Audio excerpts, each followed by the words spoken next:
গর্ভাবস্থায় সারাদিন প্রচুর পরিমাণে পানি খাওয়ার প্রয়োজন হয়, এমত অবস্থায় কি রোজা না রাখার সুযোগ থাকবে? প্রেগন্যান্সিতে অসুস্থ থাকার কারণে নামাজ ঠিক মতো আদায় না করলে কি গুনাহ হবে? পিরিয়ডের পর বিশেষ কোনো ফরজ গোসল আছে কিনা, নিয়ম কি? বসে নফল নামাজ পড়লে কি আদায় হবে? আমার মা বলেন জামা কাপড় ধোয়ার সময় 3 বার বিসমিল্লাহ বলতে হয়। আমার প্রশ্ন, এটা কি কুসংস্কার? ঋণমুক্ত হওয়ার আমল বা দোয়া জানতে চাই। যাকাতের টাকা কি বাবা ও বোনকে দেওয়া যাবে? কোনো ব্যক্তি মারা যাবার পর সে মৃত্যু পরবর্তী জীবনে কেমন আছে তা জানার কোনো উপায় আছে কিনা? আমার কিছু টাকা ব্যাংকে জমা আছে, সামান্য কিছু সুদ আসে, এই সুদ আমি কোথায় কোথায় দান করতে পারবো? মেয়েরা একসাথে তারাবিতে সালাত আদায় করতে পারবে নাকি একা একা সালাত আদায় করবে? কোরআন মাজিদ মোবাইলের অ্যাপসে পড়ে খতম করলে কি পরিপূর্ণ সওয়াব হবে? চলুন আর বিলম্ব না করে আমরা প্রশ্নোত্তর আলোকিত ভবনে প্রবেশ করি। উর্মি ইসলাম লিখেছেন, জাকাতের টাকা কি বাবা ও বোনকে দেওয়া যাবে? জাকাতের টাকা নিজের বাবাকে দিতে পারবেন না, কিন্তু বোন যদি প্রাপ্তবয়স্ক হয় এবং আপনার একান্নভুক্ত না হয়, আপনার অধীনস্থ না হয়, তাহলে আপনি দিতে পারেন। অনেক সময় দেখা যায় বাবা নাই, তখন বোন যদি ছোট হয় তাহলে ভাইয়ের উপরে কর্তব্য হয় বোনকে লালন পালন করা, সেক্ষেত্রে জাকাতের টাকা দেওয়া যাবে না। কিন্তু বোন যদি বিয়ে শাদী হয়ে গেছে, স্বামীর সংসারে চলে গেছে, এখন স্বামীর উপরে তার দায় দায়িত্ব, স্বামী দিতে পারছে না বা গরিব অসহায় বোন, তাহলে সেক্ষেত্রে বোনকে আপনি অবশ্যই জাকাতের টাকা দিতে পারবেন। এরপর রাজিয়া সুলতানা শিলা আপনি লিখেছেন, পিরিয়ডের পর বিশেষ কোনো ফরজ গোসল আছে কিনা, নিয়ম কি? পিরিয়ড থেকে পবিত্র হওয়ার পর আপনি ওই ওয়াক্তের সালাত আদায় করার আগে গোসল করবেন, গোসল করে নিয়ে তারপরে সালাত আদায় করবেন। ফরজ গোসলের যে নিয়ম, এক্ষেত্রে একই নিয়ম, ভিন্ন কোনো কিছু নেই। আপনি 3 বার কুলি করবেন, নাকে পানি দিবেন এবং পুরো শরীরকে ভালো করে ধুয়ে পবিত্র করবেন, পরিচ্ছন্ন করবেন, তারপর আপনি সালাত আদায় করবেন। আধার রাতের অপসরা আইডি থেকে আপনি লিখেছেন, মেয়েরা একসাথে তারাবিতে সালাত আদায় করতে পারবে নাকি একা একা সালাত আদায় করবে? পুরুষদের তারাবি সালাতের পাশাপাশি মেয়েরা যদি অংশগ্রহণ করে, পেছনে পর্দার সাথে এরকম কোনো ব্যবস্থা থাকে, অংশগ্রহণ করতে পারে, কিন্তু সর্বাবস্থা মেয়েদের জন্য বাসায় সালাত আদায় করাটা অধিকতর উত্তম। আর বাসায় সালাত আদায় করলে তাদের আলাদা জামাত থাকতে পারে, সেক্ষেত্রে কোনো পুরুষ যদি তাদের জামাতের ব্যবস্থা করে বা আপনার প্রাপ্তবয়স্ক কোনো ছেলে যদি করে, পর্দার সাথে যদি তারা অংশগ্রহণ করে, সেটা জায়েজ হতে পারে বিভিন্ন শর্তে, কিন্তু শরীয়ত আসলে তাদেরকে ঘরে তাদের মতো করে সালাত আদায় করার পরে উৎসাহিত করেছে বেশি। এমডি আরিফুর রহমান লিখেছেন, আমার কিছু টাকা ব্যাংকে জমা আছে, সামান্য কিছু সুদ আসে, এই সুদ আমি কোথায় কোথায় দান করতে পারবো? ব্যাংকে প্রথম কথা হলো যে কনভেনশনাল ব্যাংকে টাকা রাখাই আপনার জায়েজ নাই, কারণ সেখানে রাখা মানে সুদী কারবারকে সহযোগিতা করা, মদত দেওয়া। আপনি ইসলামী ব্যাংকিং এ টাকা রাখার চেষ্টা করবেন। এর পরেও সন্দেহপূর্ণ যে টাকাটা আসে অথবা যেখানে আপনার ইচ্ছার বাইরে টাকা রেখেছেন সেখান থেকে সুদ আসছে, তাহলে সেক্ষেত্রে আপনি যেটি করবেন সেটা হলো যে সেই টাকা সওয়াবের নিয়ত করা ছাড়া কাউকে দান করে দিবেন, এবং সওয়াবের নিয়ত করা ছাড়া যদি আপনি কাউকে দান করে দেন তাহলে সেক্ষেত্রে ইনশাআল্লাহ আপনি দায় মুক্ত হবেন।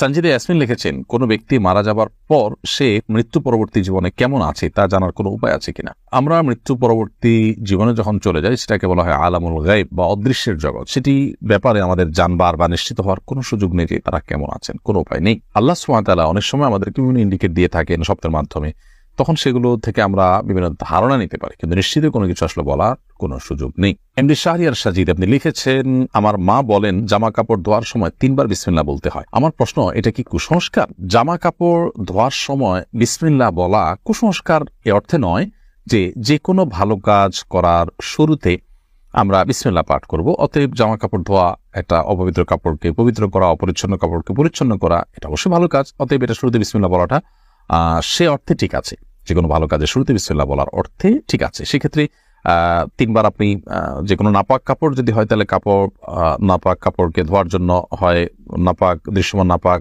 দূর হওয়া পর্যন্ত ধোবেন, আর না হলে দৃশ্যমান যদি না হয়, যেমন পেশাব বোঝা যায় না, পানির সাথে মিশে থাকে, এটা দৃশ্যমান নয়, তাহলে সেক্ষেত্রে আপনি 3 বার চিবাবেন। তো প্রত্যেকবার চিবানোর শুরুতে যদি বিসমিল্লাহ কেউ পড়েন সেটা সে অর্থে ঠিক আছে, বাট কাপড় পবিত্র হওয়ার জন্য বিসমিল্লাহ বলা জরুরি না। কাপড় পবিত্র হওয়ার জন্য 3 বার ভালো করে ধোয়া এবং চিবানো হলো শর্ত। বিসমিল্লাহ বলা ছাড়াও যদি সেটা করেন কেউ, কাপড় পাক হয়ে যাবে।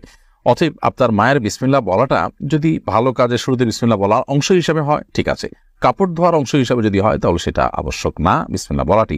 তাহলে এক্ষেত্রে তার ধারণাটা সংশোধন করতে হবে, যদি ভুল ধারণা থেকে তিনি এটি করে থাকেন। আর যদি তিনি এমনিতেই ভালো যে কোনো কাজে শুরুতে বিসমিল্লাহ বলেন সেই হিসাবে বলেন তাহলে ঠিক আছে, কোনো সমস্যা নেই।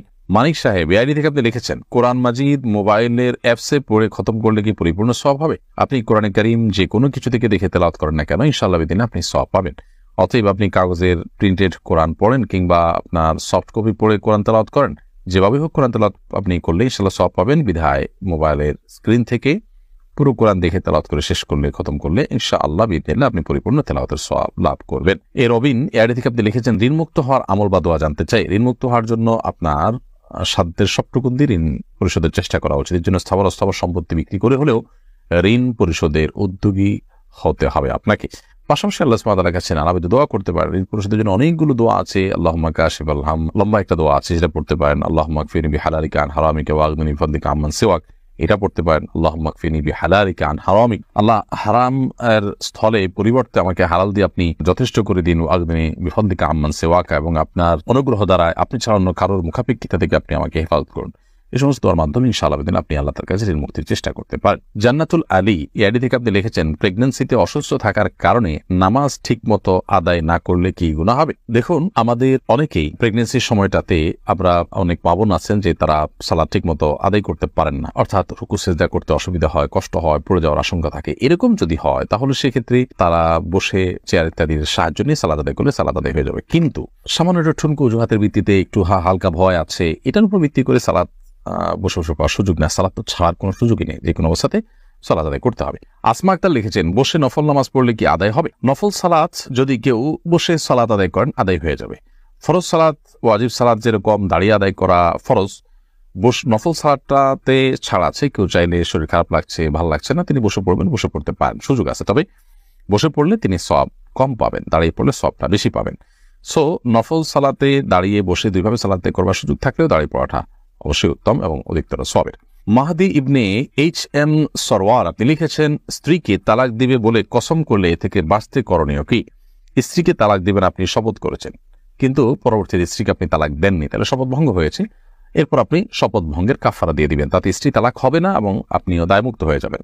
শপথ ভঙ্গের কাফারা হিসাবে আপনি 3 দিন সিয়াম পালন করবেন, অথবা 10 জন মিসকিনকে 2 বেলা খাওয়াবেন, অথবা পোশাক দিবেন। তো এতে আপনি আপনার শপথের কাফারা আদায় করে ফেললেন এবং স্ত্রীর তালাক হবে না। চৈতি আড়ি থেকে আপনি লিখেছেন, গর্ভাবস্থায় সারাদিন প্রচুর পরিমাণে পানি খাওয়ার প্রয়োজন হয়, এমত অবস্থায় কি রোজা না রাখার সুযোগ থাকবে? যদি প্রচুর পরিমাণ পানি না খেলে আপনার অসুবিধা হতে পারে, চরম পর্যায়ে এরকম হয়, তাহলে সেক্ষেত্রে রোজা ভাঙতে পারেন। কিন্তু এটার জন্য একজন দিনদার ডাক্তার, যিনি রোজার গুরুত্ব বুঝেন, আবার আপনার শরীরের কন্ডিশনও ভালো বুঝবেন, এরকম ডাক্তার, বরং একাধিক ডাক্তার যদি আপনাকে সতর্ক করেন যে আপনি রোজা রাখতে পারবেন না, তাহলে সেটা আপনি করতে পারেন। আর যদি সেরকম